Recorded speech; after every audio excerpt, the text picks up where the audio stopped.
Mr. Steele, I'll entertain it right now. I didn't want to hold the jury, but that'll be fine.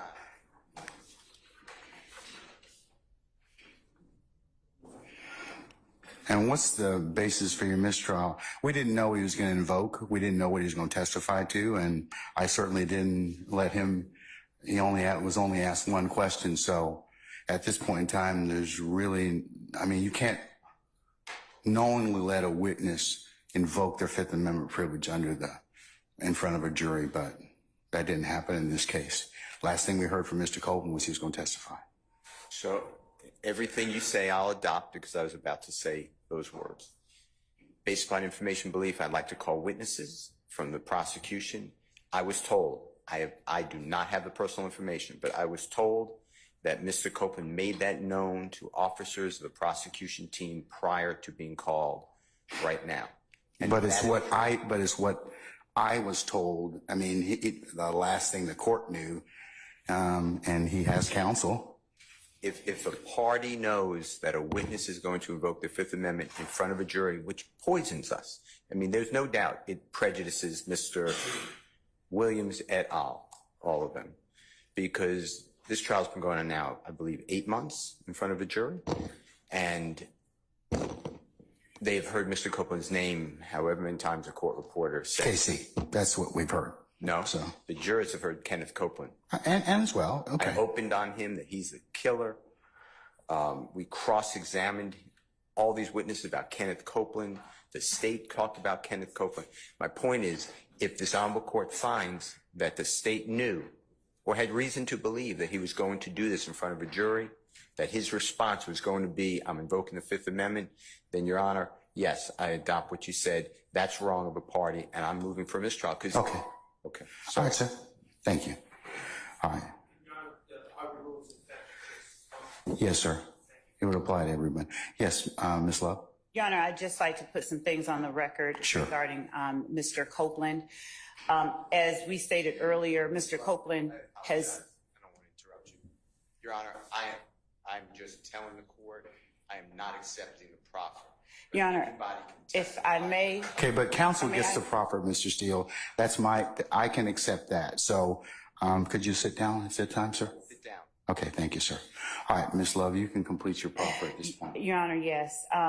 Just to relate to the court the observations that members of our office have made throughout the course of this morning and throughout the time that we've been dealing with Mr. Copeland. Our cause for concern is Mr. Copeland's communication that he is going to us, that he is going to speak, that he is going to speak on the stand, that he is going to testify, and watching what happens when Mr. Copeland gets on the stand. Mr. Copeland did not want to have to be taken into custody. The court gave him the opportunity to have present in court with him someone who is supposed to be representing his best interests. What we have seen is communication, both verbal and nonverbal, between Mr. Copeland's supposed counsel and counsel for defendants. And a look as if I tried from Mr. Copeland's supposed counsel in the direction of counsel for the defendants after Mr. Melnick attempted to assert for Mr. Copeland. May I finish? Let her finish, Mr. Melnick. Please sit down and I'll let you start. Okay? All right. Thank you, sir. While Mr. Copeland is on the stand stating that he wants to testify, that he will testify rather. So we are watching, and Mr. Melnick, I believe it may even be captured on film. The court can look at it. Mr. Melnick turns to the direction of counsel for the defendants and motions like, that's it. Then, upon information and belief, as we are standing out waiting for the jury to come in, Mr. Copeland requests to speak with counsel for the state, but Mr. Melnick keeps walking in. Then, as does he at any point in time tell you I'm not going to testify? I'm invoke the Fifth Amendment. No. As what happens, as Mr. Copeland requested to speak with the state, Mr. Melnick keeps going in regardless of Mr. Copeland's request to speak with the state. And then we learn that Mr. Melnick tells Mr. Copeland they are going to hammer you. So Ms. Hilton comes back in and asks me, had I spoken with Mr. Melnick? Had I told him that we are going to hammer Mr. Copeland? The state had not made any such communication with anybody. So what we are seeing, we believe, is tampering with witnesses, this particular witness on the part of people who are not the state. So we are concerned. I don't know that Mr. Copeland's interest is being represented when that interest may not be in alignment with the people that Mr. Melnick is communicating with on breaks, and after Mr. Copeland has communicated to this court, he will testify.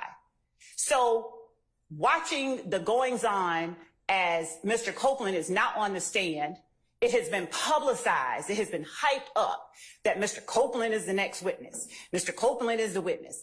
And then Mr. Copeland, he's been nothing but cordial. He's been nothing but communicative with Ms. Hilton during the time that she has been interviewing him and speaking with him. And the reason Ms. Hilton was not in here just now when the jury came out is that Mr. Copeland asked to speak with Ms. Hilton. But Mr. Melnick kept going back in there and going back in there and going back in there. And the reason that we have a problem with this is that Mr. Copeland is not facing any charges. For Mr. Melnick to suggest or say to him that we're going to hammer him, it causes us to call into question whose interest he's representing. And so we would ask that, you know, what I haven't even thought of in my mind an appropriate remedy at this point, because it is wrong for parties to inject themselves on behalf of purportedly one person. And I don't know, I guess they're, you know, I don't know what's going on, but I can say that this entire day, starting from the point at which Mr. Melnick is invoking Mr. Copeland's Fifth Amendment right after Mr. Copeland has said he's going to testify, has gone a little off rails, and it's a little bit concerning. So, Your Honor, as to this motion for a mistrial, we would argue that it's caused by actions on the part of people other than the state, that Mr. Copeland got here and said what he did. So we will continue to speak with Mr. Copeland because Mr. Copeland doesn't have any charges that are open. If he asks to speak with us, which he has, we'll go and speak with him. And I'm not even certain what is going on behind me with respect to persons who are purporting to represent the best interests of Mr. Copeland. But it would appear to me that Mr. Copeland's best interest would be served by Mr. Copeland not being inside the Fulton County Jail. But that's just my opinion. So, Your Honor, I would ask that the court deny the motion for a mistrial at the very least. And if it goes any further, find that actions by people other than the state have led to us being where we are, because Mr. Copeland was at the point right before lunch of agreeing to testify. That is the reason we were ready to get started right before lunch, because now he's been told he's going to be hammered by his attorney. I guess he told him that I guess the state's going to hammer him. I don't even know what, but Ms. Hilton has gone over the questions that she has for Mr. Copeland. She has spoken with him about it. They have been speaking cordially with one another. And this idea that somehow someone is entitled to a mistrial as a result of this action on the part of Mr. Copeland is a farce under these circumstances. We'd ask that the court deny the motion. All right. I'm going to deny the motion for mistrial, Mr. Steele, at this point in time. I'll note that you've made it. I'll let Mr. Melnick in just a second make whatever remarks he wants. Do you have anything else you want to say?